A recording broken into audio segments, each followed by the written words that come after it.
नमस्कार दोस्तों, आप सभी का स्वागत है आपके अपने चैनल आचार्य स्टडी हब पर। आज है 20 जुलाई और मैं प्रेजेंट हूँ आपके सामने 20 जुलाई के कुछ इंपॉर्टेंट प्रश्नों को लेकर। इन इंपॉर्टेंट प्रश्नों को सॉल्व करने के बाद अगर इससे रिलेटेड ऑब्जेक्टिव क्वेश्चन को सॉल्व करना चाहते हैं तो इसका लिंक डिस्क्रिप्शन बॉक्स में दिया गया, वहां से जाकर के आप इसके रिलेटेड ऑब्जेक्टिव क्वेश्चन को सॉल्व कर सकते हैं। इसके साथ साथ यहाँ पर इन प्रश्नों को, सिर्फ 8 प्रश्नों को बहुत अच्छी तरीके से इसके ऊपर बनने वाली स्ट्रैटेजी को भी अच्छे तरीके से आपको यहाँ पर बताया जा रहा है। और आप हमारे YouTube चैनल आचार्य स्टडी हब, इंस्टाग्राम पेज आचार्य स्टडी हब, फेसबुक पेज आचार्य स्टडी हब को भी जोड़कर अपनी नॉलेज को, अपनी तैयारी को आप अच्छा कर सकते हैं। तो चलिए आज के इस इंपॉर्टेंट प्रश्नों को शुरू करते हैं। पहला प्रश्न है कि विश्व शतरंज दिवस मनाया जाता है, मतलब आपसे ये पूछा जा रहा है कि विश्व शतरंज दिवस कब मनाते हैं। तो मैं आपको बता दूं कि विश्व शतरंज दिवस मनाया जाता है 20 जुलाई को। 20 जुलाई को विश्व शतरंज दिवस मनाया जाता है। रीजन ये है क्योंकि 20 जुलाई 1924 को 20 जुलाई 1924 को अंतरराष्ट्रीय शतरंज महासंघ की स्थापना हुई थी। और कहाँ हुई थी? पेरिस के अंदर हुई थी। तो मैं लिख देता हूं कि 20 जुलाई 1924 पेरिस, और पेरिस के अंदर हुआ अंतरराष्ट्रीय शतरंज महासंघ की स्थापना, और इसीलिए विश्व शतरंज दिवस 20 जुलाई को मनाया जाता है। चलते अगले प्रश्न पर। अगला प्रश्न है कि हाई कोर्ट प्रथम हाई कोर्ट बना जिसने यूट्यूब पर कार्रवाई का लाइव प्रसारण किया। तो एक ऐसा हाई कोर्ट बना है जिसने उस हाई कोर्ट के अंदर जो भी कार्रवाई हुई उस कार्रवाई को उसने यूट्यूब पर लाइव प्रसारण किया। तो हाई कोर्ट बना है गुजरात। जो गुजरात है, गुजरात का हाई कोर्ट पहला हाई कोर्ट बना जिसने यूट्यूब का लाइव प्रसारण किया। अब गुजरात के बारे में कुछ और इंपॉर्टेंट बातों को जानते हैं, तो आप पॉइंट्स बनाकर लिख सकते हैं कि गुजरात के चीफ मिनिस्टर विजय रूपाणी, गुजरात के राज्यपाल आचार्य देवव्रत, गुजरात के, अब कुछ और पॉइंट्स हम लोग जानते हैं जो कि उससे रिलेटेड इंपॉर्टेंट क्वेश्चन बन जाता है। पहला कि गुजरात के अंदर एनटीपीसी के द्वारा भारत का सबसे बड़ा सोलर पार्क स्टैब्लिश किया जा रहा है। दूसरा, गुजरात के अंदर हाल ही में प्रधानमंत्री नरेंद्र मोदी के द्वारा गांधीनगर स्टेशन पर पहला रेलवे ट्रैक के ऊपर, एक कहते हैं कि स्टेशन के ऊपर 5 स्टार होटल बनाया जा रहा है। तीसरा, गुजरात के अंदर एक देश की प्रथम लिथियम रिफाइनरी खोली गई। चौथा, गुजरात के अंदर ही, ये सारी चीजें मैं यहाँ लिख देता हूँ, शॉर्ट में लिखता हूँ, आप इसे लिखते रहिएगा।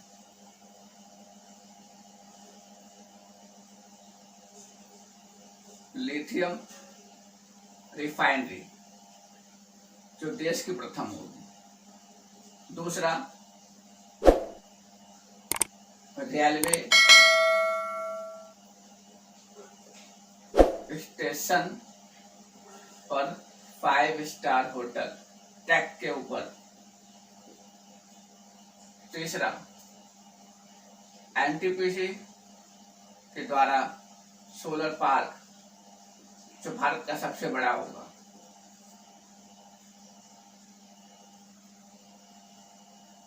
सीएम मैंने बताया आपको विजय रूपाणी और राज्यपाल आचार्य देवव्रत। तो ये तो हो गई गुजरात की कुछ बातें। आइए थर्ड क्वेश्चन पे चलते हैं। थर्ड है कि राष्ट्रीय स्वच्छ गंगा मिशन के महानिदेशक कौन है।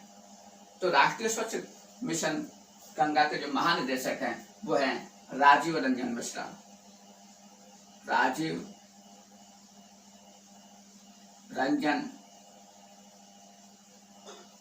मिश्रा। अब बात यह है कि आखिर ये कोई चर्चा में आया।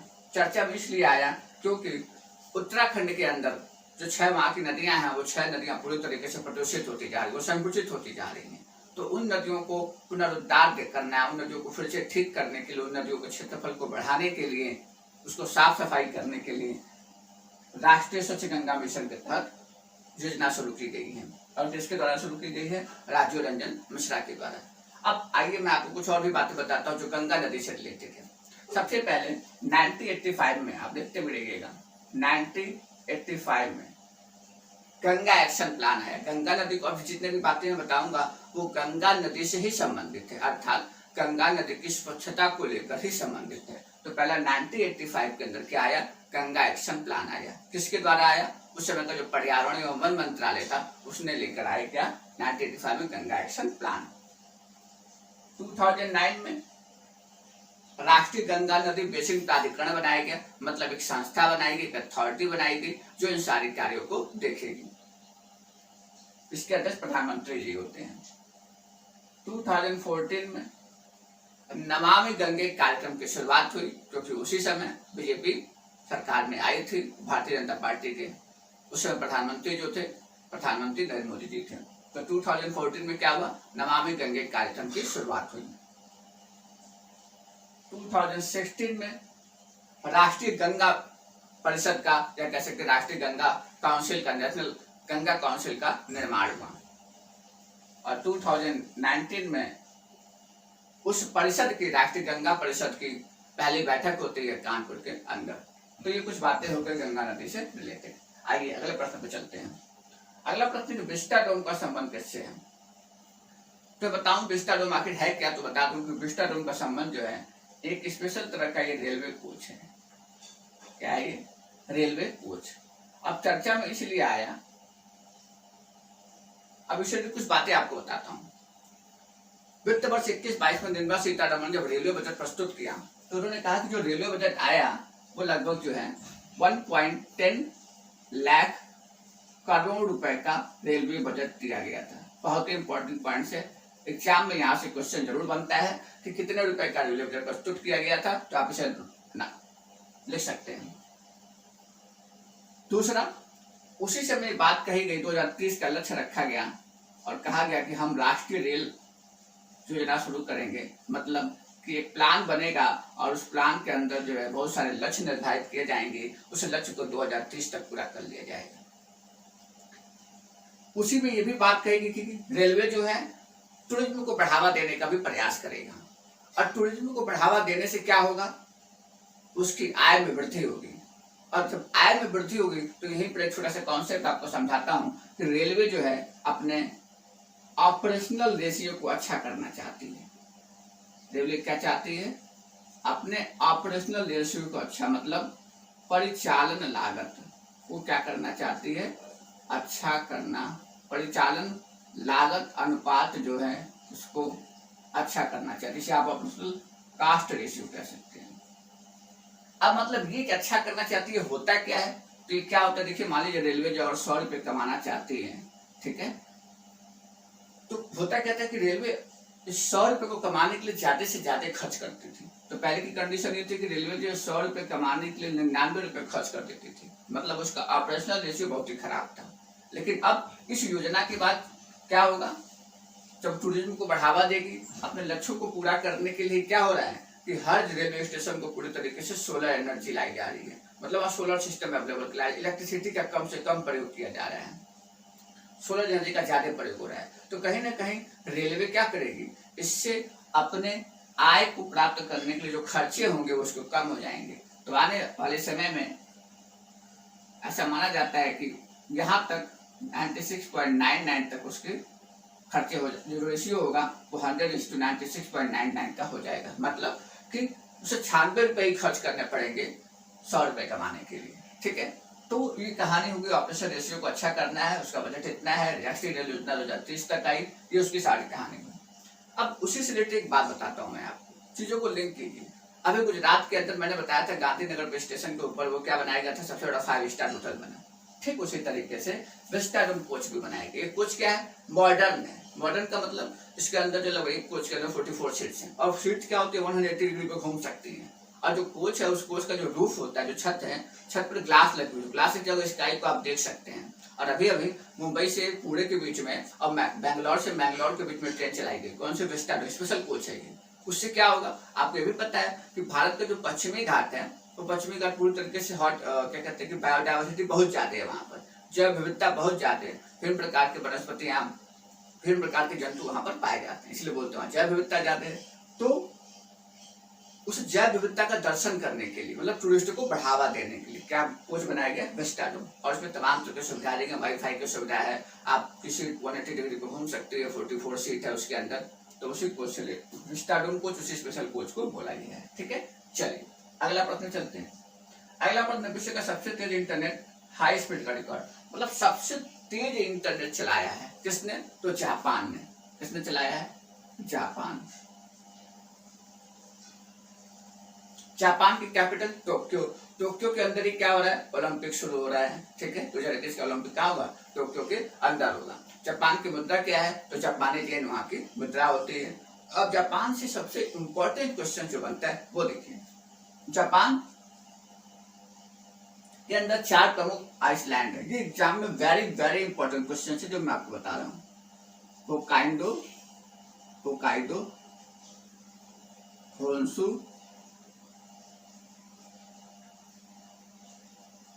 शिकोकू और क्यूशु। ये यहाँ के 4 प्रमुख द्वीप हैं। ठीक है, इसमें शिकोकू सबसे छोटा द्वीप है और होन्शु जो है सबसे बड़ा द्वीप है। ये आप याद रखिएगा।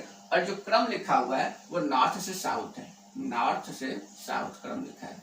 तो एग्जाम में पूछा जा सकता है कि सबसे बड़ा कौन सा है, सबसे छोटा कौन सा है। नॉर्थ से साउथ क्रम लगाइए, तो इस तरीके से आप कर सकते हैं। या कह रहे हैं कि बड़े से छोटे में लिखिए, तो मैंने आपको 2 हिंट दे दिया। किसी को सबसे छोटा है, जो सबसे बड़ा है, तो आप इसे लिख सकते हैं। ठीक है, चलिए अगले प्रश्न में चलते हैं। आईसीसी ने क्या किया कि एसोसिएट देशों में 3 देशों को जोड़ दिया है। मतलब आईसीसी अंतर्राष्ट्रीय क्रिकेट संघ, बोल सकते हैं कि international cricket council. International cricket council की स्टैब्लिश कब हुई थी? ये स्थापना हुई थी 1909 में। 15 जून 1909 को इसकी स्थापना हुई थी। इसका हेड ऑफिस कहाँ है? तो दुबई के अंदर है। दुबई के अंदर है। इसके सीईओ कौन है और इसके चेयरमैन कौन है? ठीक, तो सीईओ है, आप देखिएगा मनोज साहनी। मनोज साहनी इसके क्या है? सीईओ है। चेयरमैन कौन है? तो चेयरमैन इसके ग्रेग बार्कले इसके क्या है? चेयरमैन है ग्रेग बार्कले। आईसीसी के अंदर बहुत सारे इसके सदस्य देश होते हैं। तो अब जो है सदस्य देशों की संख्या अगर तीनों को जोड़ दिया जाए तो 94 हो गई है। अब इस 3 में आए कौन कौन से हैं इसको हम लिख लेते हैं। स्विट्जरलैंड को इन्होंने सदस्य बनाया है, मंगोलिया को इन्होंने सदस्य बनाया है, मंगोलिया को। उसके बाद तजाकिस्तान को इन्होंने सदस्य बनाया है। ठीक है, तो ये बात हो गई आईसीसी से रिलेटेड। ये आप लिखते रहिएगा। आईसीसी के बारे में बताऊं एक बात कि जब 1909 में इसकी स्थापना हुई थी तो इसका नाम इंटरनेशनल क्रिकेट काउंसिल नहीं था। इसका नाम उस समय क्या था? इंपीरियल क्रिकेट कॉन्फ्रेंस था। उसके बाद 1965 के अंदर इसका नाम बदला। जो इंपीरियल क्रिकेट कॉन्फ्रेंस था उसका नाम हो गया इंटरनेशनल क्रिकेट कॉन्फ्रेंस। ठीक है, फिर क्या आया? 1989 आया। 1989 से इसका नाम चेंज हुआ और जो आज का नाम है वो 1989 से ही रख दिया गया कि इंटरनेशनल क्रिकेट काउंसिल इसे कहा जाएगा। चलिए अगले प्रश्न में चलते हैं। अगला प्रश्न है फास्टर। फास्टर की फुल फॉर्म पहले बता दूं। पूछा जा रहा है कि फास्टर का संबंध किससे है। ठीक है, तो फुल फॉर्म बताऊं क्या है? फास्ट एंड सिक्योर, आप देखते रहिए, fast and secure transmission of electronic report. ठीक है, तो इसका संबंध किससे है? देखिए नाम से, देखिए पहले बता दो संबंध किससे है। तो सुप्रीम कोर्ट से। फॉर्म में लिखा मैंने एससी मतलब सुप्रीम कोर्ट से। Faster and secure transmission electronic report, कहने का मतलब कि एक ऐसा सिस्टम है जिसके अंदर सुप्रीम कोर्ट जो है ये आदेश दे रहा है। सुप्रीम कोर्ट आदेश देगी और किसे देगी? हाई कोर्ट को दे सकती है, डिस्ट्रिक्ट कोर्ट को दे सकती है, जो पुलिस सुप्रिटेंडेंट होते हैं उसको दे सकती है कि आप जमानत जो होती है, जमानत की जो प्रक्रिया होती है, उस जमानत की प्रक्रिया को आसान कीजिए। इलेक्ट्रॉनिक वे से जमानत की प्रक्रिया की जाएगी। आजकल क्या होता है कि जमानत की प्रक्रिया में लंबा समय लगता है, बहुत लंबी कागजी कार्रवाई होती है।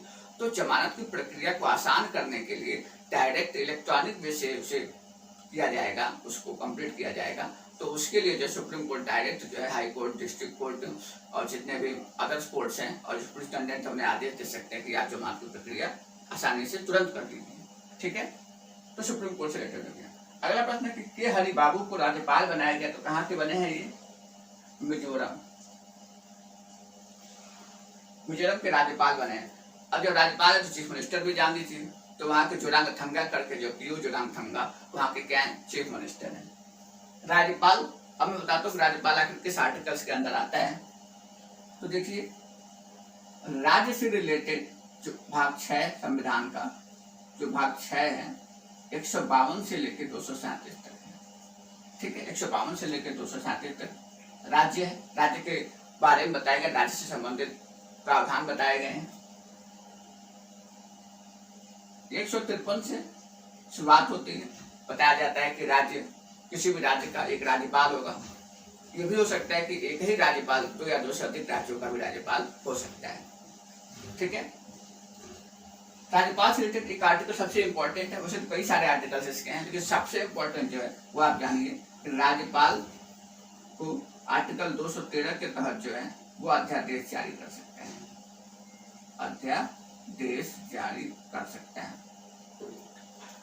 राज्यपाल की नियुक्ति राष्ट्रपति के प्रसाद पर्यंत होती है।